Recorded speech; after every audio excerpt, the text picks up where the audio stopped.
Media का जो वास्तव में जो मतलब है, मीडिया का मतलब जनता और सरकार के बीच संवाद स्थापित करना है, और जनता की खबर मीडिया को, और मीडिया की खबर जनता की खबर सरकार को, और सरकार की खबर जनता के सामने रखना मीडिया का काम है।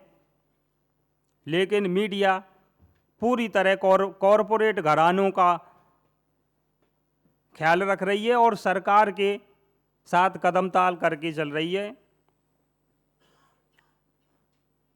अब हमारा जो मुख्य विषय है, मीडिया का सभ्यता निर्माण में सहयोग। मीडिया का काम विचारों का आदान प्रदान करना होता है। वैचारिक जो लड़ाई है, वैचारिक धाराएं हैं, उन धाराओं में एक तो संवाद और दूसरा उन्हें प्रचार प्रसार करना। आज आरएसएस के जरिए, आरएसएस जिस तरह से मीडिया के सामने, आरएसएस मीडिया को जिस तरह इस्तेमाल कर रही है, या आरएसएस में जिस तरह मीडिया में जो लोग उसके ब्राह्मणवादी विचारधारा के भरे हुए हैं, वो अपनी सभ्यता का, अपनी संस्कृति का पूरी तरह प्रचार प्रसार कर रहे हैं और उसे स्थापित करने की पुरजोर कोशिश कर रहे हैं।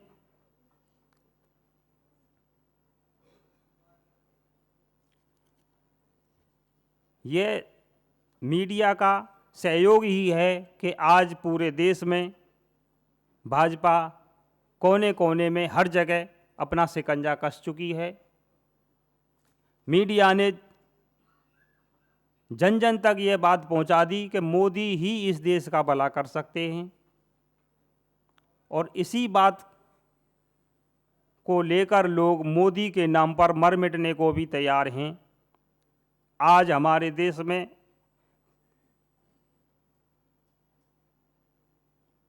करीब करीब 45-50% वोट लगभग उनका फिक्स है।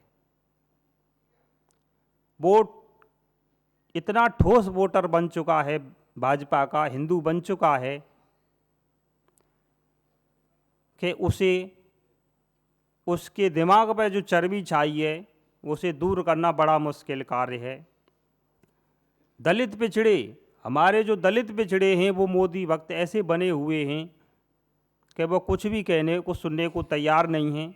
उनके सामने जब तथ्य भी रखे जाते हैं तो वो तथ्यों को भी खारिज कर देते हैं। अंधभक्ति में जो आरएसएस और बीजेपी के जो लोग अपने व्हाट्सएप यूनिवर्सिटी के जरिए जो मैसेज जो फॉरवर्ड कर रहे हैं जो दलित पिछड़ों को, वो उनके दिमाग में ऐसी पत्थर की लकीर बन गई है कि वो उसे भूलना ही नहीं चाहते। दलित पिछड़ों का आरक्षण खत्म किया जा रहा है, नौकरियां खत्म की जा रही हैं, फिर भी दलित और पिछड़े समाज के लोग बीजेपी के पीछे दीवाने हैं। यह सब काम अगर भाजपा और आरएसएस कर पाया है तो इस काम में मीडिया का बड़ा योगदान है।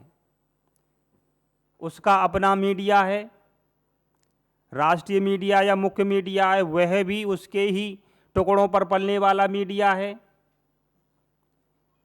मीडिया ने जिस तरह निष्पक्षता और देश का जो मूल तत्व है धर्मनिरपेक्षता, ऐसी चीज़ों को बिल्कुल दरकिनार कर दिया है और ऐसा लगता है कि वह हिंदू राष्ट्र के उद्घोष में शामिल है।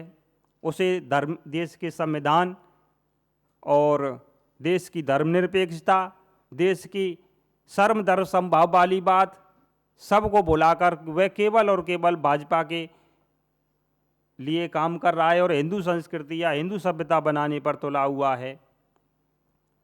ऐसे में हमारे जो छोटे छोटे चैनल, यूट्यूब चैनल हैं, सोशल मीडिया पे या कहीं भी किसी तरह ट्विटर पे, फेसबुक पे, इंस्टा पे, जहां हम लोग अपना जो अभियान चलाए हुए हैं विचारधारा का, अम्बेडकरी विचारधारा का जो आंदोलन छेड़े हुए हैं, हमारी गति उतनी तीव्र नहीं है जितनी उन लोगों की है।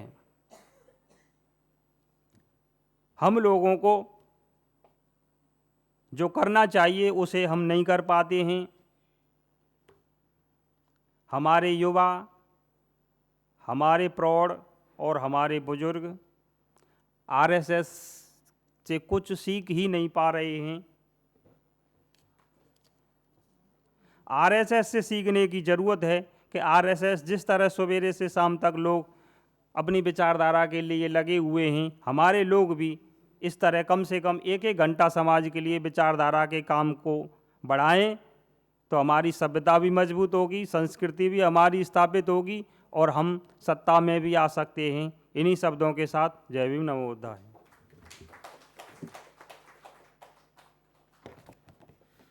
बहुत बहुत शुक्रिया सर।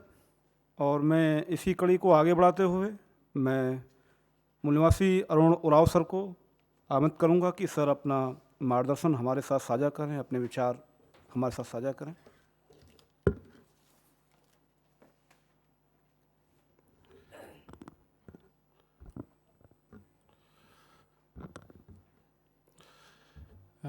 मैं मूल निवासी सभ्यता संघ को धन्यवाद देना चाहूँगा कि उन्होंने हमें ये मंच दिया अपनी बात रखने के लिए।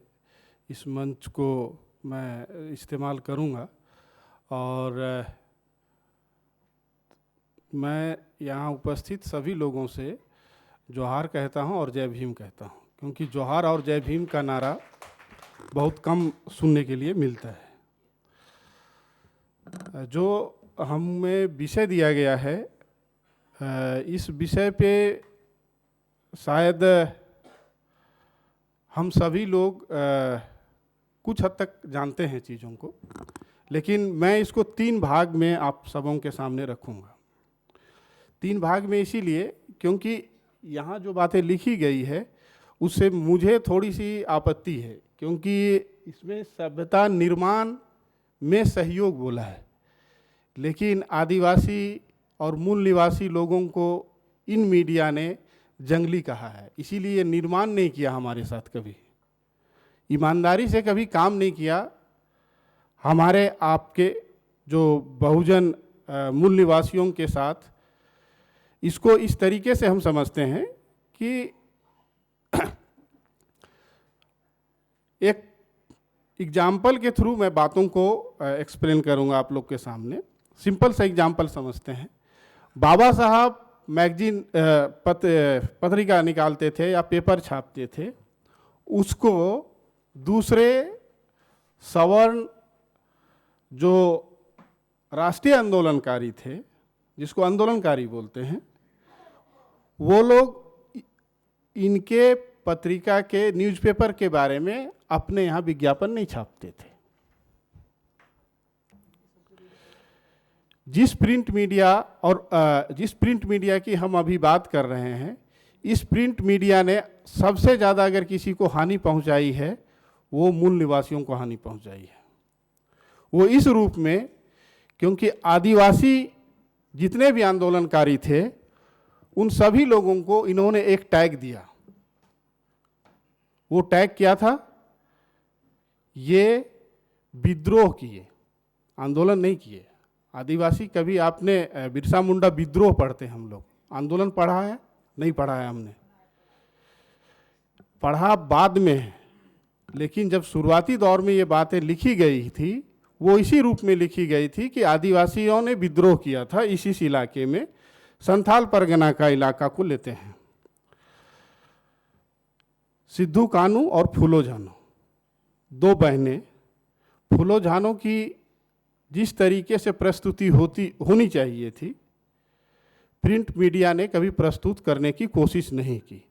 और सबसे अच्छी बात ये लगी मुझे यहाँ आके कि हमारे जो पुराने लेखक हैं और जिस तरीके से किताबों का विमोचन हो रहा था, मुझे लगा कि शायद अब सभ्यता, जिसको सभ्यता बोल रहे हैं हम, वो सभ्यता के लिए कुछ कंट्रीब्यूट करेगा हमारे समाज के लिए।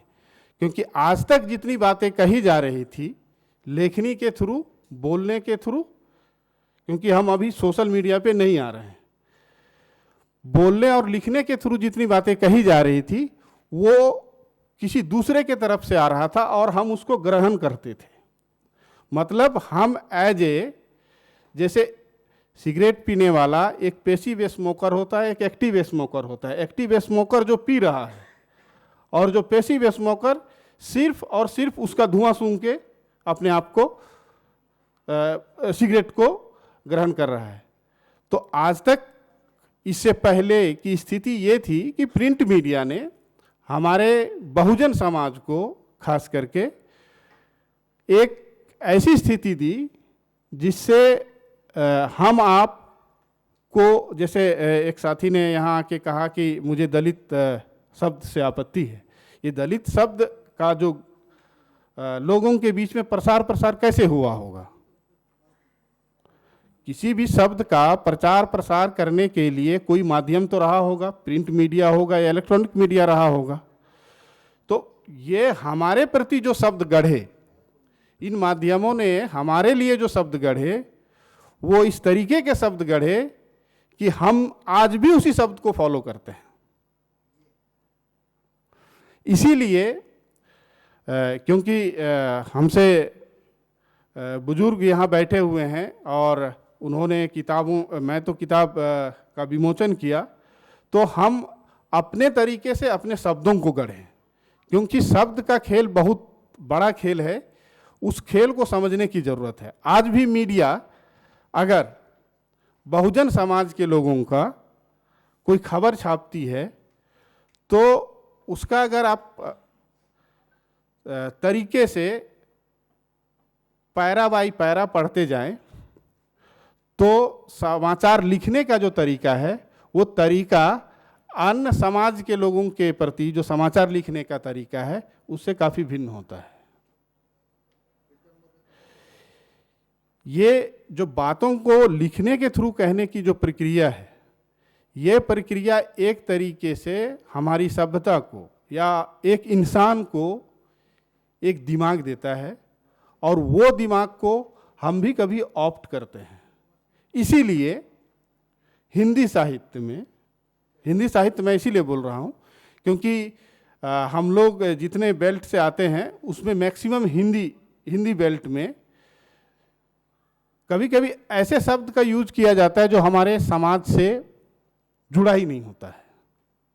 और जब हमारे समाज से जुड़ा हुआ शब्द नहीं होता है तो हमारे बच्चों के अंदर या हमारे जो पढ़े लिखे समाज के अंदर जो पढ़ लिख के आगे आ गए उनके लिए तो ठीक है, क्योंकि उन्होंने उस शब्द को आत्मसात कर लिया, जिसमें से मैक्सिमम शब्द, अधिकतम शब्द ऐसे होते हैं जो दूसरे के द्वारा गढ़े गए हैं, जो समाचार पत्रों के द्वारा या मीडिया, इलेक्ट्रॉनिक मीडिया के द्वारा हमारे लिए गढ़े गए और हमको दे दिए गए। हम उन्हीं शब्दों का इस्तेमाल करते हैं। हम लोग भारतीय सामाजिक संस्थान में हास्य की आवाज़ पत्रिका निकालते हैं। मेरा अनुभव बहुत बुरा है और काफ़ी लेखक यहाँ बैठे हैं, तो मैं सोचा कि ये बहुत अच्छा मंच होगा, मैं इस मंच से इस बात को साझा करूं तो शायद बेहतर होगा। अनुभव ये बुरा है कि पूरन सिंह सर बैठे हुए हैं पीछे और मुस्कुरा रहे हैं। मुस्कुरा इसीलिए रहे हैं, मेरी शिकायत है हमारे युवाओं से।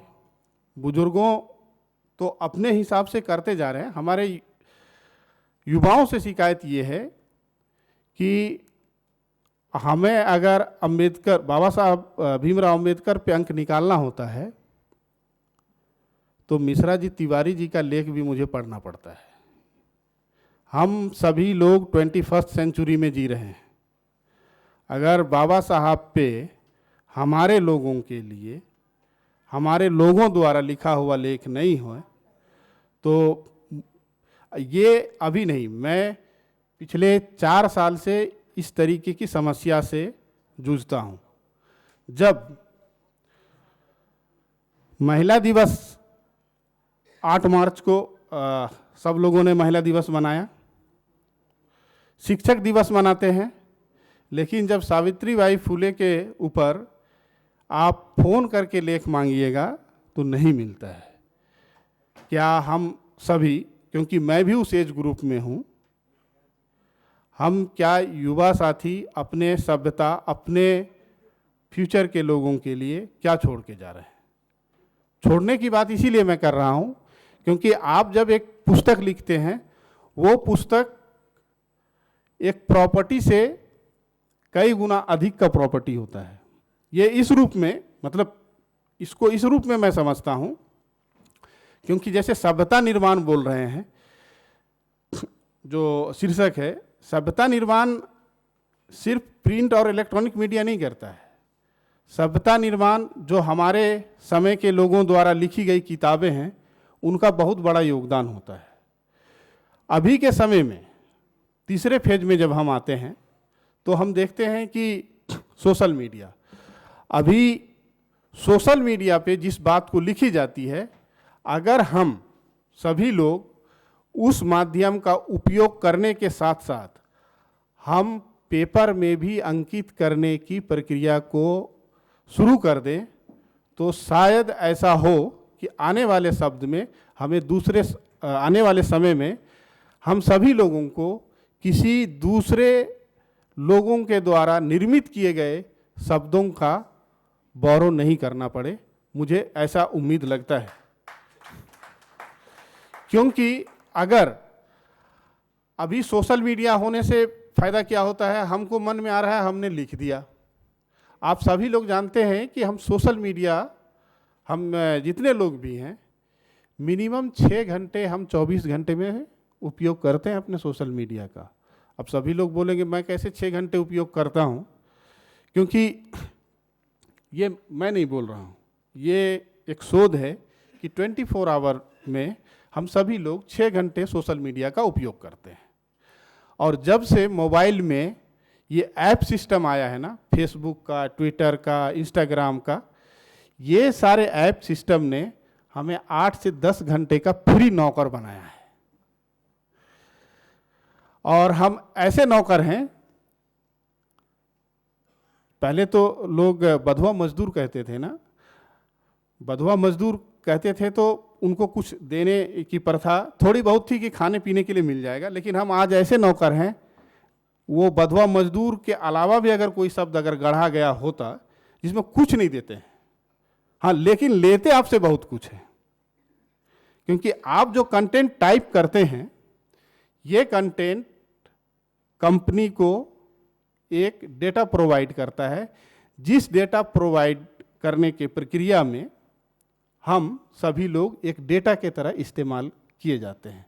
जो कंपनी का फ़ोन आता है, आपको लगता है ये कैसे फ़ोन कर रहा है हमको, इसको कैसे पता कि हम 2 महीना पहले क्रेडिट कार्ड लिए थे, इसको कैसे पता कंपनी को कि आपने कहीं से लोन के लिए अप्लाई किया है। क्योंकि आप जो डेटा उसमें सर्व करते हैं, वो बिना पैसे का, बिना खाना खिलाए आपसे आपका डेटा लेके काम करता है। तो आप अगर किसी को डेटा दे रहे हैं, ये रियलिटी है जिस पे हम लोग फेसबुक, ट्विटर या जो भी सोशल मीडिया, हम यूट्यूब भी जो कंटेंट हम जनरेट कर रहे हैं, तो अगर हम अपनी सभ्यता को और बेहतर तरीके से चाहते हैं, तो मेरा ये सबसे निवेदन है कि आप जब दे ही रहे हैं तो कोई ऐसा चीज़ दीजिए ताकि आने वाली और 3-4 पीढ़ी उसको मान के उसके हिसाब से आगे बढ़े, जिससे सभ्यता और बेहतर हो सके और हम सभी लोग एक दूसरे के प्रति, क्योंकि फेसबुक और ट्विटर में लोग बहुत झट से बहुत सारी चीज़ों को डालते हैं, तो थोड़ा रुकें, समझें, क्योंकि आप जो कंटेंट लिखेंगे उस कंटेंट का इंडिया में ही नहीं, दुनिया के और देशों में भी उसको पढ़ा और सुना जाएगा। और वहाँ के जो समाज हैं, वो समाज भी हो सकता है कि हमारे लिखे गए और बोले गए चीज़ों को उनसे अपने समाज की स्थिति को बेहतर करने में उसका एक मार्गदर्शन लेगा। तो अगर आप किसी के बिना श्रम के नौकर हैं, तो आप अपने लिए काम कीजिए और सोशल मीडिया का इस्तेमाल बेहतर सभ्यता को बनाने के लिए कीजिए। धन्यवाद।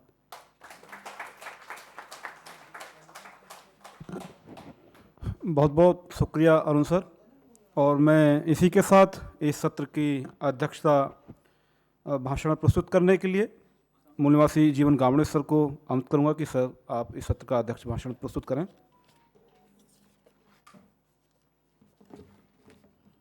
सभी को जय भीम, जय मूल निवासी। साथियों, वक्ता के रूप में मैं आया था और अध्यक्षता के रूप में आपके सामने हूँ। खैर, हमारे बहुजन समाज जो कि अनन्य ऐसी समस्याएं हैं, उन समस्याओं से ही हल निकालना एक बहुत बड़ा ऐसा क्रांतिकारी काम है। साथियों, आपने 2009 में एक चुनाव हुआ था लोकसभा का। 2008 में एक खबर छपी थी ब्राह्मण मीडिया में, अब मायावती बनेगी प्रधानमंत्री। उसका टाइटल था, सुनिए, अब मायावती बनेगी प्रधानमंत्री। एक कवर स्टोरी थी। कुछ बीएसपी के कार्यकर्ता हमारे ऑफिस में आए और कहने लगे, देखो अब मायावती बनेगी प्रधानमंत्री। मैं थोड़ा उनके बातों पर हंसा और कहा कि क्या ये खबर आपके लिए है कि अब बनेगी मायावती प्रधानमंत्री? बोलते हाँ। मैंने बोला नहीं, हम खबर को बिटवीन द लाइन नहीं समझते। वो किसको इशारा करना चाहते हैं, क्योंकि उस समय मायावती राजनीतिक एक परम सीमा पर थी। वो अपने लोगों को ये बताना चाह रहे, ये ब्राह्मण मीडिया की बात कर रहा हूं मैं, वो अपने लोगों को बताना चाह रहे कि अब मायावती क्या बनेगी, प्रधानमंत्री। इशारा था उनके समाज के लिए, लेकिन हम नाच रहे, हम बिटवीन द लाइन नहीं समझ रहे। और मीडिया को जब तक आप बिटवीन द लाइन नहीं समझोगे, चाहे प्रिंट मीडिया हो, चाहे इलेक्ट्रॉनिक मीडिया हो, चाहे सोशल मीडिया हो। अभी बहुत सारी बातें हुई, सोशल मीडिया की भी बात हुई। सोशल मीडिया को जैसे हम पढ़ते हैं, फॉरवर्ड कर देते हैं। किसने लिखा, क्यों लिखा, उसका क्या उद्देश्य है, क्या पूरा मैंने पढ़ा?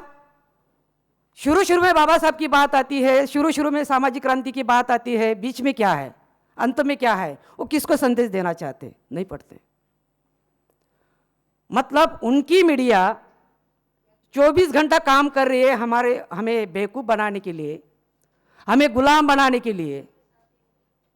हमारा कोई ऐसा वजूद नहीं है। साथियों, यहाँ बात चली सभ्यता निर्माण के सहयोग की। जो लोग सामाजिक क्रांति चाहते हैं, सभ्यता निर्माण करना चाहते हैं, जो लोग व्यवस्था परिवर्तन करना चाहते हैं, उन लोगों ने 3 बातों का ध्यान रखना चाहिए। एक, जो व्यवस्था वो बदलना चाहते, उस व्यवस्था का आधार क्या है, उस व्यवस्था का विश्लेषण हमें करते आना चाहिए। दूसरा, विश्लेषण हुआ, क्योंकि अध्यक्षता मैं कर रहा हूं अभी। अगर मैं वक्ता के रूप में होता तो ये बातें ना बोलता, क्योंकि मीडिया पर ज़्यादा बोल देता हूँ कि अभी मेरे पे ज़्यादा जिम्मेवारी है ये विषय की स्पष्टता रखने के लिए। दूसरा, जो व्यवस्था बदलना चाहते हैं, उस व्यवस्था का विकल्प क्या है। अगर ब्राह्मणी व्यवस्था बदलना चाहते हो तो हमारे पास विकल्प होना चाहिए। दूसरी बात। तीसरी बात, आपके पास साधन संसाधन का निर्माण होना अनिवार्य है। मतलब क्रांति, लक्ष्य अगर आपका क्रांति है तो साधन भी क्रांतिकारी होनी चाहिए। यह सूत्र है, यह उसका समीकरण है। अगर क्रांति आपका लक्ष्य है और साधन आपके पास ऐसी है तो क्रांति आप हासिल नहीं कर सकते। और मूल निवासी सभ्यता निर्माण करने में जो यहाँ प्रिंट, सोशल और इलेक्ट्रॉनिक मीडिया की बात की गई, तो वर्तमान स्थिति में इसका हम आकलन तो करेंगे, साथ ही साथ सभ्यता जो इतिहास में क्या थी। अब बार बार हम कहते हैं कि हमारी सभ्यता कैसी है, गौरवशाली है। किसी ने बोला आपको? किसी ने सुनाया? कहां आपने पढ़ा? कहां आपने देखा? आप तक कैसे आया कि वैभवशाली सभ्यता थी? आप ये स्टैचू देख रहे हैं, बौद्धिक रूप से बौद्धिक राजा। जब इंडस सिविलाइजेशन में हम जाते हैं तो वहां हमें महिला जो गहने पहन के दिखते हैं, मारामारी नहीं है, कोई लड़ाई नहीं है। मतलब उस व्यवस्था में मानवीय मूल्य का चलन था। स्वातंत्र्य, समता, बंधुता और न्याय के आधार पर वो सभ्यता थी। अभी ये सभ्यता को समझने के बाद जब प्रतिक्रांति हुई और प्रतिक्रांति को क्रांति में कन्वर्ट करने के लिए बुद्धा ने, बाबा साहब ये भी कहते हैं कि भारत का इतिहास ये दूसरा तीसरा कुछ नहीं है, ये दो विचारधारा का द्वंद्व है, एक समतावादी व्यवस्था और दूसरी विषमतावादी व्यवस्था। तो बुद्धा ने कैसे किया, मैं 5 मिनट इस पर बात करूंगा। बुद्धा को यह बात जब समझ में आई तो उस समय उन्होंने किस साधन संसाधन का निर्माण किया, उसके पहले और था क्या। पहले बुद्धा की बात करते हैं। मैं अकेला काबिल नहीं हूं, संघ का निर्माण किया। संघ यह साधन है, साध्य नहीं है। उस संघ के आधार पर बुद्धा साधन और संसाधन की यह बात चल रही है। उस साधन के आधार पर बुद्धा सामाजिक क्रांति लाना चाहते थे और उन्होंने जो संघ निर्माण किया, उस संघ को उन्होंने जो संदेश दिया वो ज्यादा महत्वपूर्ण है। मौखिक, आज का print media, electronic media, social media, तब मीडिया कौन सा था? मौखिक मीडिया, वोकल मीडिया। संदेश क्या था कि चरत भिक्कवे चारिकं बहुजन हिताय बहुजन सुखाय अनुकंपाय अत्थाय हिताय सुखाय दे मनुष्याण देशत भिक्कवे धम्म आदि कल्याणम मध्य कल्याणम परिसायन कल्याणम।